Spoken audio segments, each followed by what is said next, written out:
Hello students, आज हम लोग संसदीय शासन प्रणाली टॉपिक डिस्कस करेंगे। जैसा कि हमने सेक्शन 2 शुरू किया कल, और सेक्शन 2 में हमने कल आपको भारतीय प्रशासन के संवैधानिक परिवेश टॉपिक डिस्कस किया। आज उसी कड़ी को आगे बढ़ाते हुए हम लोग संसदीय शासन प्रणाली टॉपिक डिस्कस करेंगे। जैसा कि आप जानते हो, टॉपिक का नाम है भारतीय प्रशासन के परिस्थिति जन्य परिवेश। भारतीय प्रशासन के परिस्थिति जन्य परिवेश का मतलब ये हुआ कि भारतीय प्रशासन एक पारिस्थितिक अवधारणा है, और पारिस्थितिक अवधारणा होने के नाते बाह्य परिस्थितियां इससे प्रभावित करती है और ये उन्हें प्रभावित करते हैं, उससे प्रभावित करते हैं। तो यहाँ पर भारतीय प्रशासन के परिस्थिति जन्य परिवेश में कौन कौन सा घटक सम्मिलित होता है? तो संविधान, और संविधान में उल्लिखित बहुत सारे जो प्रावधान और विशेषता है वो सम्मिलित होता है। तो भारतीय प्रशासन के परिस्थिति जन्य परिवेश टॉपिक में टाइम इंटरवल में परिवर्तन होता रहा है। अगर आप यूपीएससी का सिलेबस देखो तो यूपीएससी के सिलेबस में इसका नाम परिस्थिति जन्य परिवेश नहीं है, बल्कि इसका नाम है भारतीय प्रशासन का दार्शनिक और संवैधानिक ढांचा। और जो टॉपिक दोनों में डिफरेंस है टॉपिक में भी। जैसे यूपीएससी में संविधानवाद, राजनीतिक संस्कृति, नौकरशाही, विकास वगैरह को भी परिस्थिति जन्य परिवेश में शामिल किया है, जबकि बीपीएससी में नहीं है। बीपीएससी में तो सिंपल सा है, संविधान के जो प्रावधान हुए सो संसदीय शासन प्रणाली, समाजवाद, संघवाद, यही टॉपिक है। समय कभी नियोजन भी हुआ करता था, कहीं मानव अधिकार भी होता था, फिर आप देखते हो कभी कभी नौकरशाही को भी डाल दिया जाता है।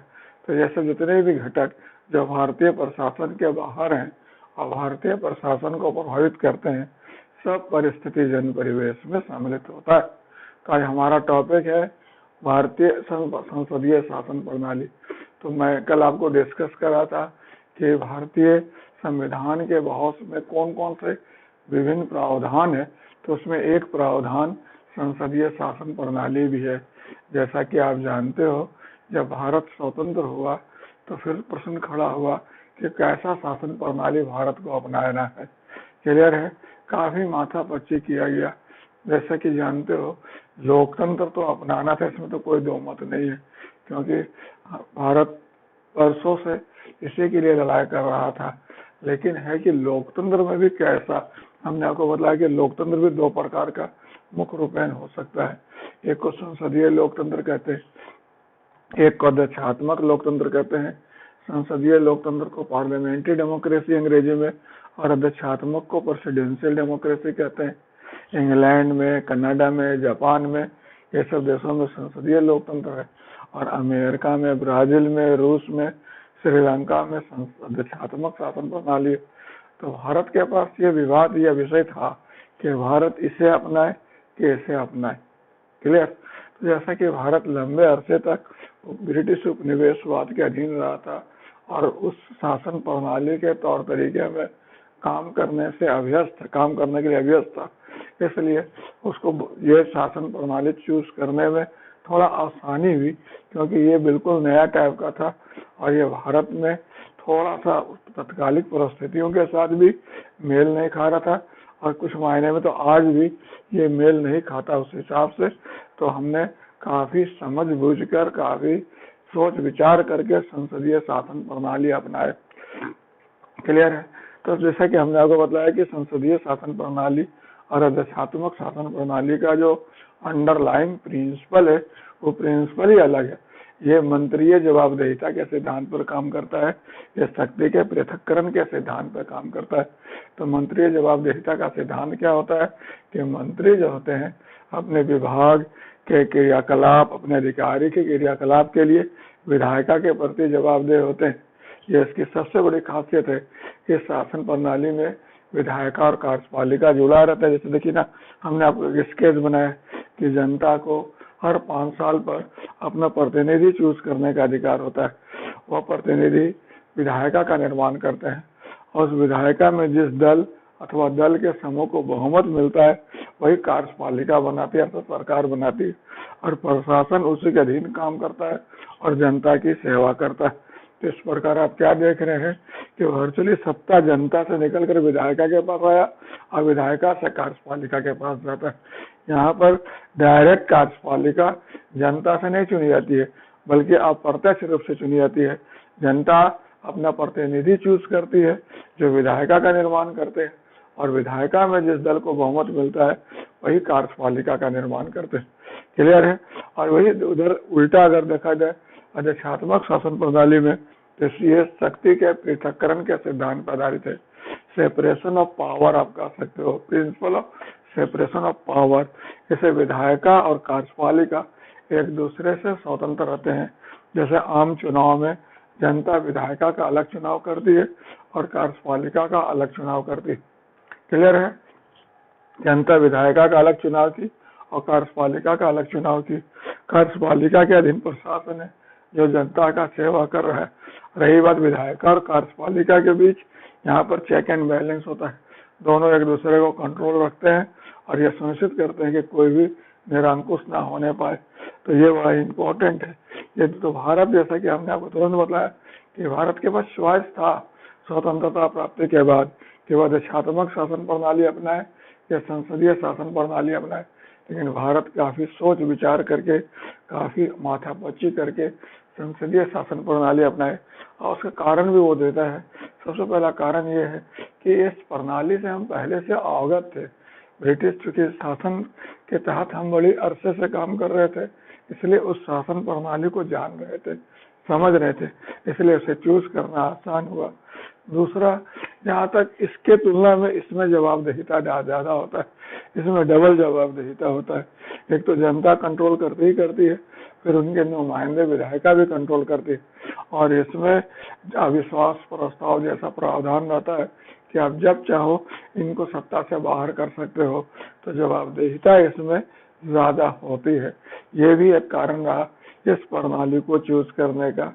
तीसरा, सरकार भारत में खास तौर पर बड़े एक लंबे अरसे से उपनिवेशवाद के अधीन रहकर यह स्वतंत्र हुआ था और इसे विकास करना था, अपनी पहचान बनाना था, अपने मतलब कम से कम समय में ज्यादा से ज्यादा विकास और लोक कल्याणकारी राज्य की स्थापना सुनिश्चित करना था। तो इस परिस्थिति में विधायिका और कार्यपालिका लड़ते रहे और उद्देश्य सिद्धि ना हो, ये भी गवारा नहीं था। इसलिए एक कारण इसको अपनाने के पीछे ये भी था कि विधायिका और कार्यपालिका के बीच टकराव ना हो। चौथा, भारत का जो समाज है, आप देखते उस समय तो और भी कुछ ऐसा ही रहा होगा। काफी आबादी पढ़ी लिखी नहीं थी और विभिन्न संस्कृति, धर्म, जाति इत्यादि के लोगों का समाज में प्रतिनिधित्व था, उपस्थिति था, और सभी को शासन में जगह देने की जब बात आई तो उस परिस्थिति में अध्यक्षात्मक शासन प्रणाली के तुलना में संसदीय शासन प्रणाली अधिक उपयुक्त समझा गया। तो ये भी एक कारण था कि सभी का शासन में समुचित भागीदारी संसदीय शासन प्रणाली में ही दिया जा सकता है। चौथा एक पॉइंट और कर सकते हो कि ये प्रणाली थोड़ा कन्वीनियंट भी और इकोनॉमिकल भी था। कैसे? इसमें खर्च बचता है, एक ही चुनाव से विधायिका और कार्यपालिका का चुनाव हो जाता है, जबकि इसमें विधायिका और कार्यपालिका दोनों का चुनाव अलग अलग है, या खर्च भी ज्यादा। तो ये जो था थोड़ा कन्वीनियंट भी है और थोड़ा इकोनॉमिकल भी है। और भारत जैसा देश, विकासशील देश, जहाँ रिसोर्स का कमी है और जहाँ विकास के लिए पैसा की जरूरत है, लोक कल्याण के लिए पैसा की जरूरत है, उसमें प्रणाली में या व्यवस्था पर उतना खर्च करने का अफोर्ड हम नहीं कर सकते थे। यही कारण था कि हम लोगों ने मतलब संसदीय शासन प्रणाली को चूज किया। तो मैंने आपको 5 कारण बतलाया। पहला कारण बतलाया, इस प्रणाली के पीछे साथ हमारी पहले से अनुभव थे। दूसरा, हम जवाबदेहिता या नियंत्रण को ज्यादा महत्व दे रहे थे और इस प्रणाली में नियंत्रण और जवाबदेहिता ज्यादा है। तीसरा, हम विधायिका और कार्यपालिका के बीच कोई कन्फ्लिक्ट नहीं चाहते थे, वो भी एक यहाँ रीजन रहा। चौथा क्या था कि इस प्रणाली में, यह प्रणाली जो था भारत के समाज के स्वरूप के दृष्टि से भी फिट था, उपयुक्त था कि भारत के समाज बहु संस्कृति है, बहु वर्गीय है। तो इस परिस्थिति में शासन का सबका शासन में भागीदारी हो, और ये इसी में संभव था। और खर्च और जो सहजता बोला, वो भी यही सहूलियत इसमें है। इसमें सहूलियत थोड़ा डिफिकल्ट है। अब अमेरिका का चुनाव देखते होंगे, कितना होता है कि डिबेट हो रहा है, डिस्कशन हो रहा है, भारी माथापच्ची होता है। तब अमेरिका में राष्ट्रपति चुनाव, भारत में तो बड़ा आसान है। लोकसभा का चुनाव हुआ, लोकसभा में जिस दल को या दल के समूह को बहुमत मिल गया, वो कार्यपालिका बना लिए, और वो तभी तक पद पर रहेंगे जब तक लोकसभा में उनका बहुमत रहेगा, अर्थात बीच में भी उनको सत्ता से बाहर किया जा सकता। तो ये बड़ा आराम था, इसीलिए इस व्यवस्था को चूज किया गया। तो मैं आपको बतला दूं कि भारत में संसदीय शासन प्रणाली काफी सोच विचार कर अपनाया गया है। हालांकि ब्रिटेन का व्यवस्था से हमने संसदीय शासन प्रणाली अपनाए, लेकिन इसके बावजूद भी भारतीय संसदीय शासन प्रणाली और ब्रिटिश संसदीय प्रणाली में कुछ फर्क है। क्या फर्क है बतला सकते हो? कि भारत के शासन प्रणाली और ब्रिटिश शासन, जो कि दोनों संसदीय लोकतंत्र है, तो पहला डिफरेंस ये है कि ब्रिटिश में संप्रभुता जो है संसद को दिया गया है, जबकि भारत में संप्रभुता किसको दिया गया है? जनता को दिया गया है। बहुत इंपॉर्टेंट डिफरेंस होता है। दूसरा क्या होता है कि जो वहां पर जो ब्रिटेन में जो होता है, जो आप देखते होंगे कि जो उच्च सदन है, उच्च सदन जो होता है वो एक मतलब कह सकते न्यायपालिका के रूप में काम करता है, समझ रहे हैं। जबकि यहाँ पर उच्च सदन जो है संघीय व्यवस्था को प्रतिनिधित्व करता है। वहां पर लॉर्ड्स, बड़े वो गणमान्य व्यक्तियों वगैरह को उसमें रखा जाता है वगैरह वगैरह। तीसरा, भारत में क्या है कि मतलब कोई ही व्यक्ति मंत्री बन सकता है और 6 महीना के अंदर उसकी सदस्यता आवश्यक है। लेकिन इंग्लैंड में क्या है कि हाउस ऑफ कॉमन में, यानी लोकसभा के जब सदस्य होंगे तभी आप मंत्री बन सकते हैं, मतलब बिना सदस्यता के आप मंत्री बन ही नहीं सकते। चौथा, वहां पर एक चीज और देखने को मिलता है कि जैसे कोई निर्णय लिया जाता है तो उसमें मंत्री और सचिव दोनों का काउंटर साइन होता है। भारत में ऐसा नहीं होता है। मंत्री के बिहाफ में सचिव अनेकों निर्णय लेते हैं और उस पर काम करते हैं। तो ये भी बड़ा इंपॉर्टेंट चीज हो जाता है। क्लियर है? मेरी बात समझ में आया आपको? और last but not the list कि भारत में रिपब्लिकन व्यवस्था रखा गया कि भारत का जो राष्ट्रपति हुआ वह गणराज्य है और वह निर्वाचित है, जबकि इंग्लैंड में कॉन्स्टिट्यूशनल मोनार्की है, अर्थात वहाँ का जो राज मुकुट व्यवस्था उसको संविधान में, वहाँ के संविधान में एक तरह से जगह दी गई। वैसे तो इंग्लैंड में लिखित संविधान जैसा कुछ है नहीं, लेकिन वहाँ की व्यवस्था में उसे वैधानिकता दी गई है। तो वहाँ क्राउन है और हमारे यहाँ राष्ट्रपति है जो निर्वाचित है। तो दोनों व्यवस्था अलग अलग है, थोड़ा एक जैसा होने के बावजूद भी कुछ अंतर है। एनीवे, तो मैंने आपको बताया कि हमने काफी सोच विचार कर अपने परिस्थिति को देखते हुए, अपने आवश्यकता को देखते हुए, अपने मतलब स्वरूप को देखते हुए संसदीय शासन प्रणाली अपनाए। संसदीय शासन प्रणाली के कई विशेषताएं होती। क्या विशेषता होते बता सकते हैं कि इसमें जो कार्यपालिका, जैसे एक तो विशेषता ये कि विधायक और कार्यपालिका क्या रहते हैं? परस्पर जुड़े रहते हैं। मतलब जनता विधायिका को चूज करती है और विधायिका में जिस दल को बहुमत प्राप्त होता है वही कार्यपालिका का निर्माण करते हैं। तो उस परिस्थिति में विधायिका और कार्यपालिका जुड़े रहते हैं। विधायिका का नेतृत्व जो है कार्यपालिका देती है और कार्यपालिका पर विधायिका का अच्छा खासा प्रभाव रहता है और जरूरत पड़ने पर वह विश्वास प्रस्ताव द्वारा उसे सत्ता से बाहर भी कर सकती है। तो पहला इसमें होता है क्या खासियत, इसमें कार्यपालिका का एक प्रधान नहीं होता है, इसमें कार्यपालिका का दो प्रधान होता है। एक को कह सकते हो संवैधानिक, एक को वास्तविक। जैसे भारत में राष्ट्रपति संवैधानिक प्रधान हो गया और प्रधानमंत्री वास्तविक प्रधान हो गया, समझ रहे? इंग्लैंड में क्राउन वास्तविक प्रधान हो गया, संवैधानिक प्रधान हो गया, और वहाँ मंत्रिमंडल या प्रधानमंत्री जो बोलो वास्तविक प्रधान हो गया, समझ रहे? दूसरा क्या होता है इसमें, मतलब मेजोरिटी पार्टी रूल, जिसमें वही दल शासन में रहेगा जिससे लोकसभा में या निम्न सदन में बहुमत हासिल होगा, समझ रहे? तो इसमें जो सरकार रहती है इसका मान के चलिए कि उसका लोकसभा में या निम्न सदन में, या मतलब कह सकते हो जो लोकप्रिय सदन है उसमें उसको बहुमत हासिल है। तीसरा क्या कह सकते हो, इसमें सामूहिक जवाबदेहिता का सिद्धांत होता है। इसमें मंत्रिपरिषद सामूहिक रूप से विधायिका के प्रति जवाबदेह होता है। क्लियर है? इसमें मंत्रिपरिषद किसके प्रति जवाबदेह होता है? विधायिका के प्रति जवाबदेह होता है। यह भी उसका एक इम्पोर्टेंट कैरेक्टरिस्टिक्स होता है। जैसे भारत में क्या होता है, मंत्री व्यक्तिगत रूप से राष्ट्रपति के प्रति उत्तरदायी है और सामूहिक रूप से संसद के प्रति उत्तरदायी है, खासतौर पर लोकसभा के प्रति। इसमें की और है पॉलिटिकल राजनीतिक साझातीयता देखने को मिलती है, यानी चाहे गठबंधन भी सरकार हो कोई बात नहीं, लेकिन आपको राजनीतिक विचार या आदर्श एक समान रखना होता है, साझा करना होता है।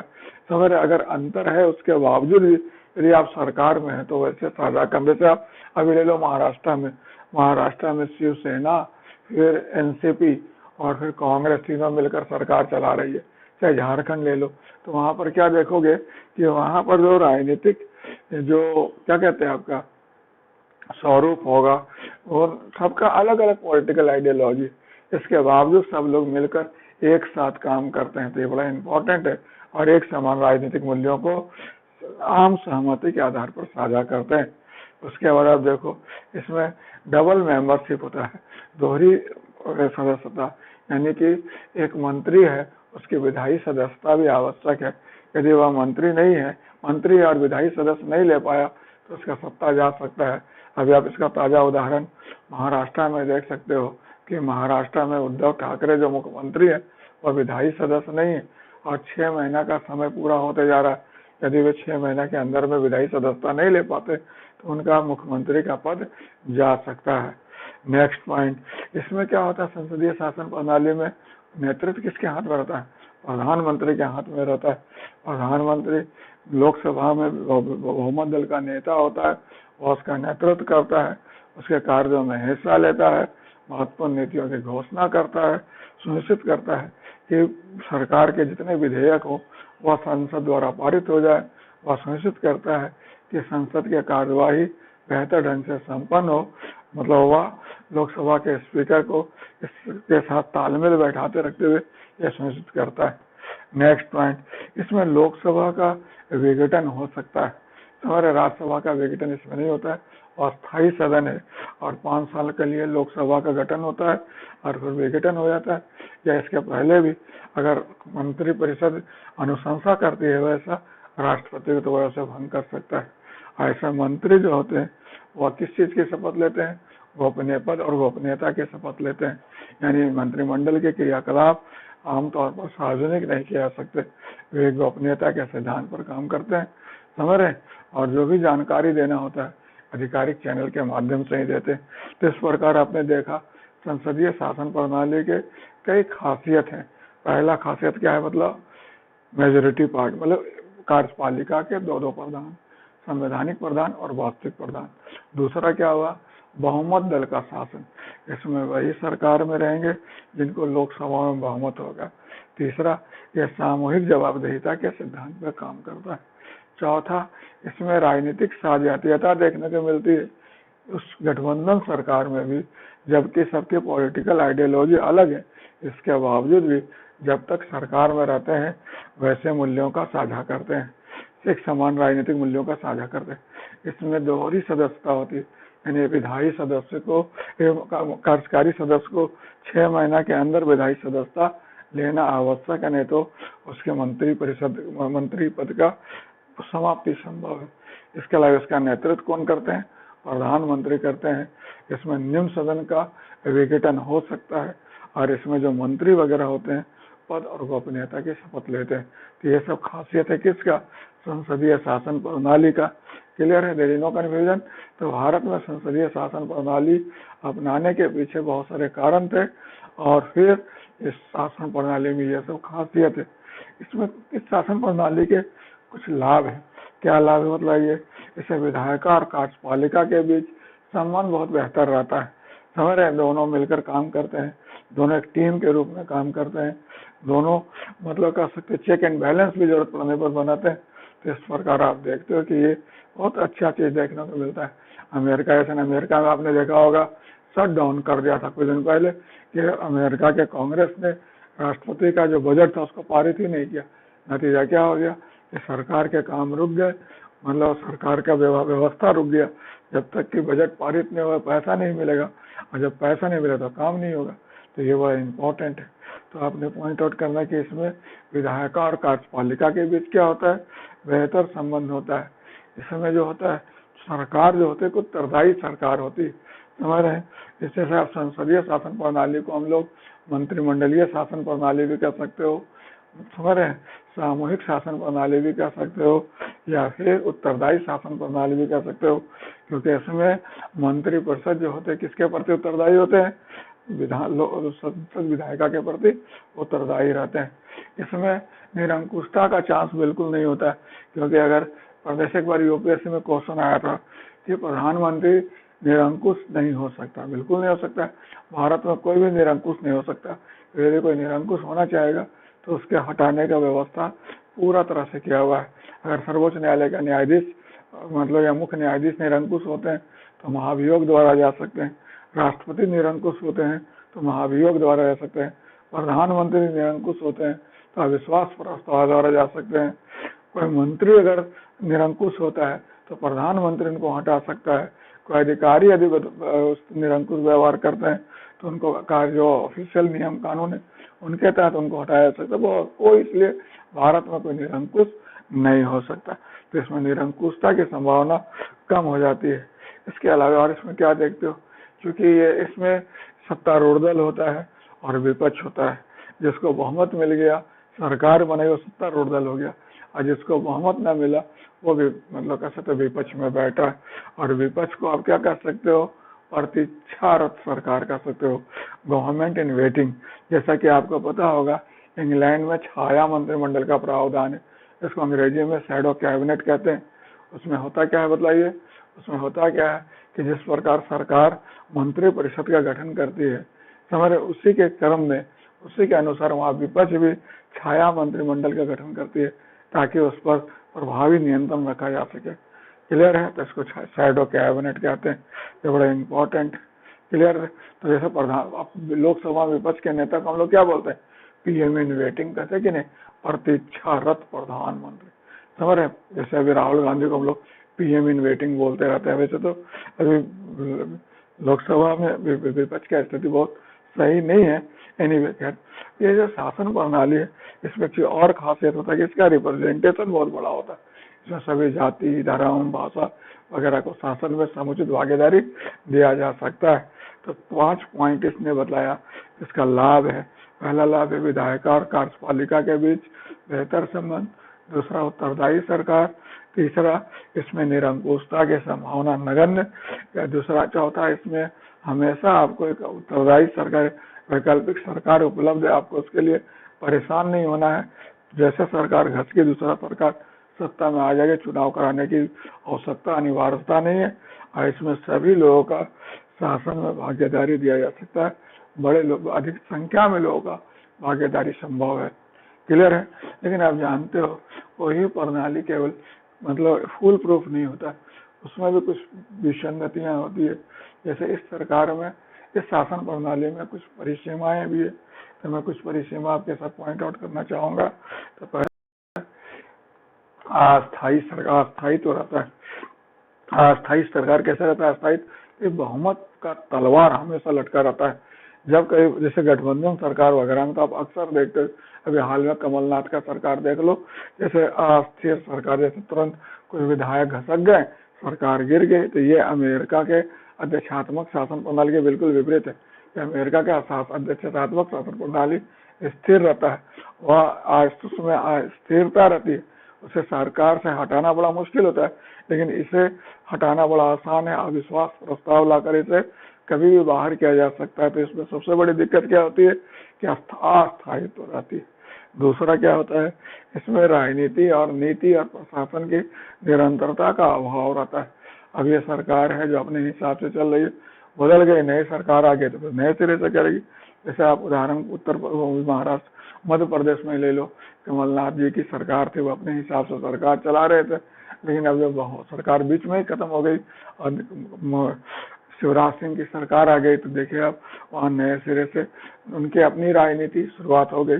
तो राजनीति का निरंतरता इसमें नहीं रह पाता है।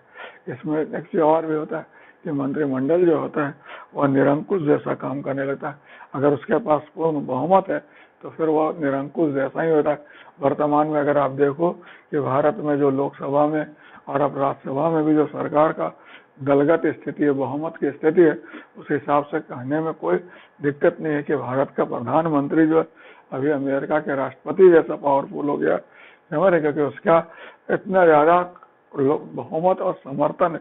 जैसा आपने देखा कहीं पर भी, जैसे भी सरकार ने जिस तरह से लॉकडाउन को लागू किया, बढ़ाया, समझ रहे, इसके पीछे कारण क्या, ताकत क्या आता है, तो बहुमत जो लोकसभा में वो उसको ताकत दे रहा है कि उसको डर नहीं है कि वह कुछ इधर उधर होता तो वो सत्ता से बाहर हो, क्योंकि उसके पास पर्याप्त बहुमत अभी बना हुआ है। So this is also next कर सकते हो, क्योंकि ये मंत्रीय जवाबदेहिता के सिद्धांत पर आधारित है, तो निश्चित रूप से शक्ति के पृथक्करण के खिलाफ है। तो यहाँ से ये किस सिद्धांत की बड़ी दिक्कत क्या है, इस प्रणाली की एक दिक्कत ये भी है कि ये शक्ति के पृथक्करण के सिद्धांत के खिलाफ है।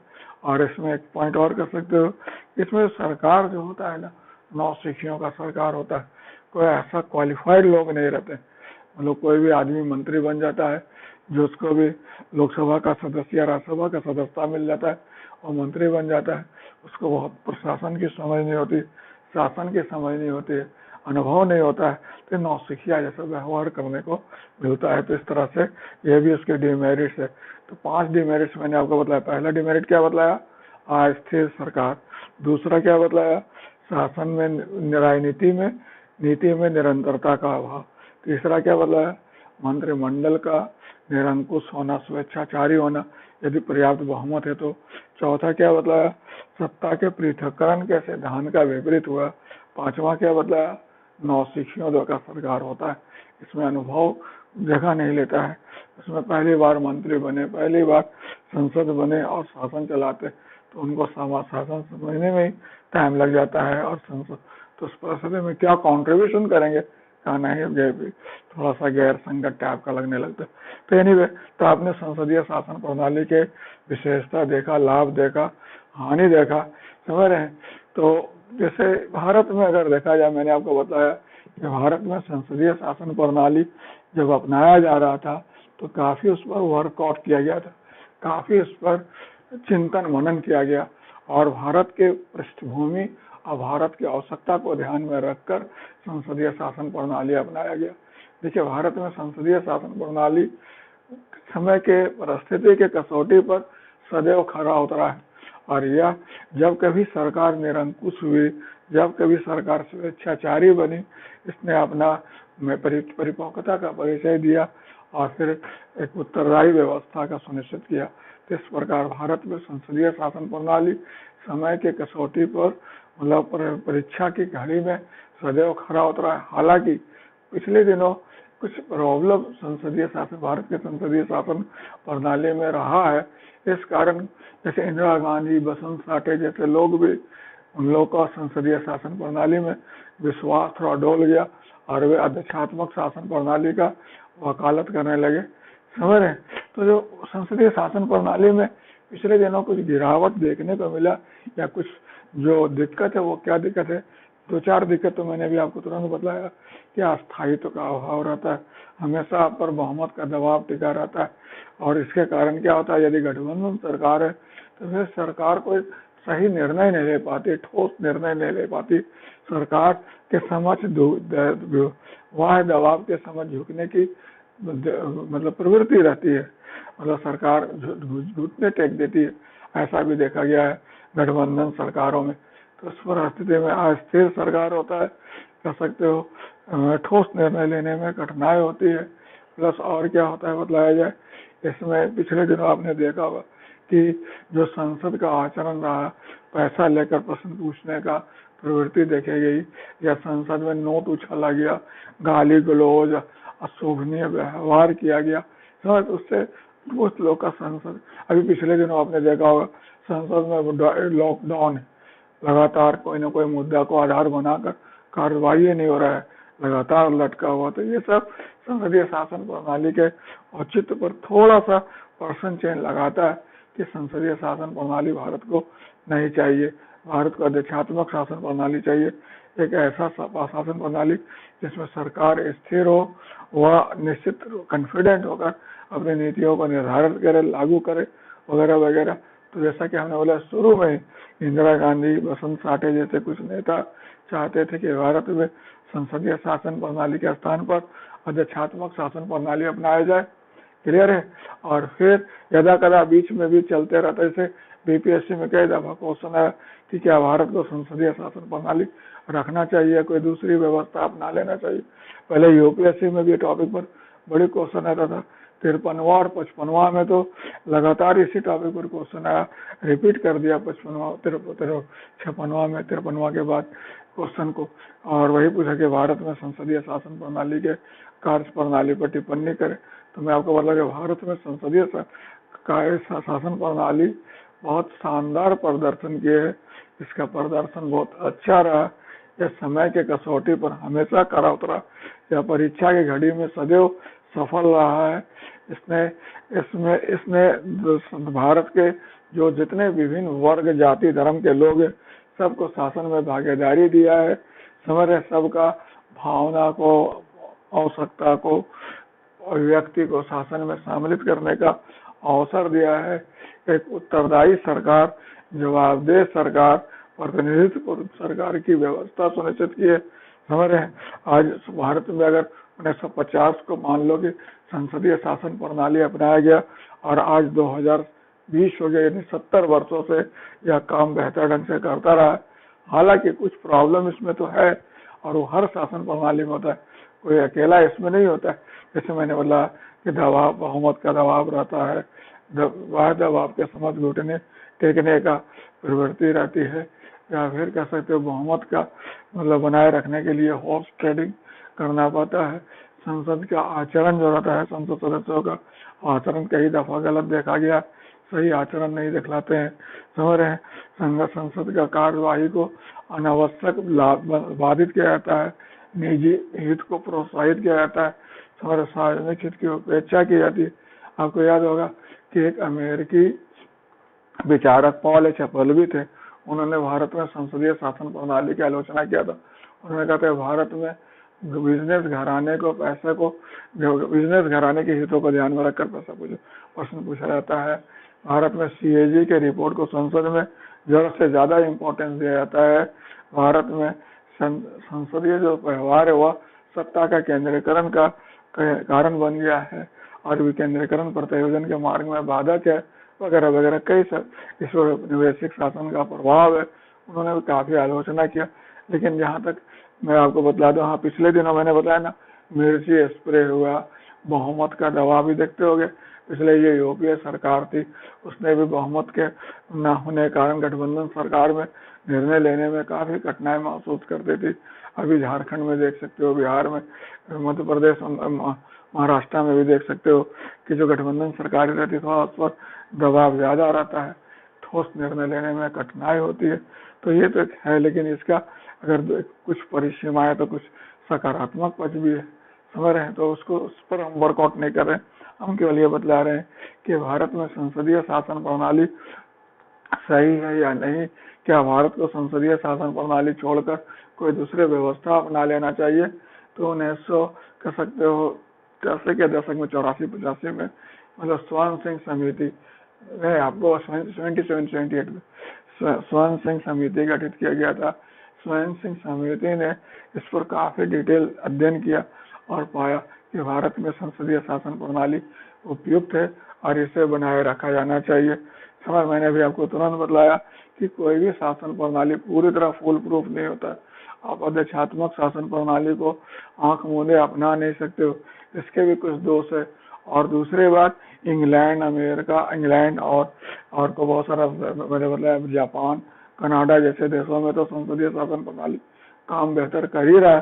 तो इसका मतलब है कि अगर आपके शासन प्रणाली भारत में अगर संसदीय शासन प्रणाली थोड़ी सी कमजोर पड़ रही है तो इसका कारण संसदीय शासन प्रणाली नहीं बल्कि तत्कालिक राजनीति और राजनीतिक परिस्थितियां हो सकती है, संक्रमण की राजनीति हो सकती है जो समय अंतराल में दूर हो जाएगी और व्यवस्था सुधर जाएगा। तो आज अगर आप मेरे से पूछो कि क्या भारत संसदीय शासन प्रणाली को अपनाना चाहिए, ये कंटिन्यू रखना चाहिए या इसके बदले किसी दूसरे शासन प्रणाली को अपनाना चाहिए, तो मैं नटशेल में यही बोलूंगा, 3 चीज बतलाऊंगा। पहला, भारत में संसदीय शासन प्रणाली मतलब भारत की वास्तविकता को प्रतिबिंबित करता है और समय के कसौटी पर सदैव खरा उतरा है। नंबर 1। नंबर 2, सभी शासन प्रणाली के गुण दोष होते हैं, तो उस परिस्थिति में संसदीय शासन प्रणाली इसका अपवाद नहीं है। इसमें कुछ परिसीमा है, कोई दिक्कत नहीं है, लेकिन दिशात्मक फूल प्रूफ है, ऐसी बात भी नहीं है। और तीसरा, कोई भी व्यवस्था को आंख मूंदे अपना लेना ठीक नहीं है, बल्कि अगर आपके व्यवस्था में कुछ विसंगति है तो उसको करेक्ट किया जाना चाहिए। यहाँ तक भारत में संसदीय शासन प्रणाली का सवाल है, जिसका सफलता निष्पादन का सवाल है, ये अपने समय और परिस्थिति के कसौटी पर मतलब अव्वल रहा है। और इसको मतलब कह सकते हो कि भारत में मतलब जो लोकतंत्र का जो परंपरा 70 वर्षों में स्थापित हुआ है, और भारत आज विश्व का सर्वाधिक विशालतम लोकतंत्र कहलाता है, तो उसके पीछे संसदीय शासन प्रणाली भी महत्वपूर्ण रूप से उत्तरदायी है। भारत में मंत्री का, अधिकारियों का आचरण जो आप देखते हो, लोक सेवक तटस्थता का अनुपालन करते हैं, गुमनाम रहते हैं, मंत्री जैसा जवाबदेही लेते हैं। और कई तो ऐसे उदाहरण भी देखने को मिलते हैं कि जिसमें मंत्री इस्तीफा दे दिया अपने अधिकारियों के जवाबदेही लेते हुए। तो ये गौरवमयी परंपरा संसदीय लोकतांत्रिक शासन प्रणाली भारत को विशिष्ट बनाता है, महत्वपूर्ण बनाता है, और भारत को कम से कम इस बात का तो अभिमान का अवसर देता ही है कि भारत विश्व का विशालतम लोकतंत्र है, और इसमें संसदीय लोकतंत्र एक महत्वपूर्ण सहयोगी रहा है। इसलिए शासन प्रणाली को छोड़कर दूसरे शासन प्रणाली अपनाने का कोई सवाल ही नहीं उठता है। हाँ, अगर कुछ इसमें परिसीमा है तो इसको करेक्ट किया जा सकता है, लेकिन इसके बदले दूसरे प्रणाली के बारे में सोचना बेमानी। क्लियर है? तो आप ऐसा करो, एक टॉपिक टेकअप करो, इस टॉपिक 53वां, 55वां या फिर 56वां, 59वां में जो क्वेश्चन आया है उसको आप लिखना और मेरे को पोस्ट करो। समझ, अगर कोई दिक्कत है तो आप मेरे से फोन कर सकते हो। लिखिए ना, आप बिल्कुल ऐसे ढीले रहेंगे तो कैसे क्वालिफाई करेंगे, और फिर अगले साल फिर इसी तरह तैयारी करते रहेंगे। छोड़िए इस परंपरा को, इस व्यवस्था को, सामने आइए, लिखिए और क्वालिफाई कीजिए। मैं लगातार इस तरह से आपको प्रेरित कर रहा हूँ कि आगे बढ़ो, समझ रहे हैं, लेकिन आप तो उस पर कोई प्रभाव ही नहीं पड़ता है। लिखिए लिखिए। Okay, all the best.